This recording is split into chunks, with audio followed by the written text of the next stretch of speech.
Hidden racism is a topic that is often ignored or denied, but it's still prevalent in mine and many other people's lives. One study found that black people who were stopped... You're speaking to your mother Even more troubling, we are seeing a disturbing rise in hate-filled attacks. These actions are pure racism for dramatic effect. It's hard to get clips of hidden racism since they are so subtle. It's unconscious biases towards other different races. To better understand this topic, let's take an example of me asking a professor for a master thesis topic. And essentially there are two very different ways of asking them with probably very different results.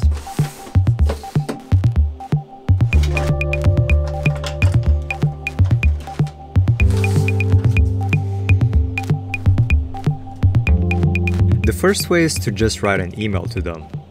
And at the end, I feel like two things actually stand out: my name and the message itself. Now, the second way, I feel like it's universally better. It's to just talk to them in person if it's possible. And before even talking to them, there's a few things going on.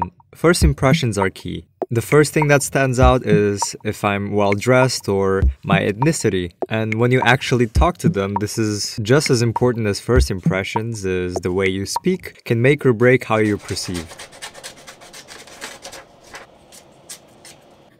Let's compare both. When I sent an email, two things stood out: my Chinese name, which could be good or bad, depending on the person, and also my English.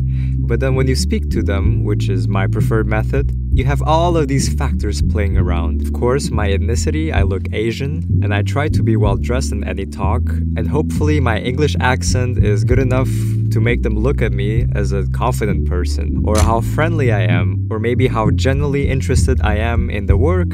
And here you have so many more things that play a role in this game that maybe if my ethnicity would unconsciously put them a little off, it wouldn't matter as much as an email. Então, cheira mal? Não. Cheira bem? But to be fair, I feel like I got really lucky. For example, my dad doing his PhD came to Portugal with my mom, leaving his family in China. And they had to learn Portuguese at a very late age. Aqui pode comer? Aqui pode comer, ver. Ali pode comer?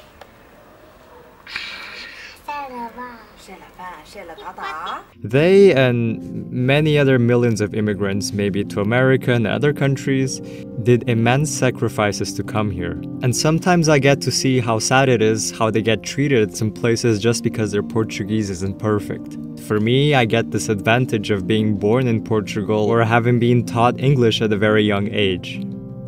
My ethnicity is one of those things I can't control. In a way, it's sad that I use my girlfriend's profile to look for apartments or sell things because I think there's a higher chance of success. But yeah, we try and do the best out of it.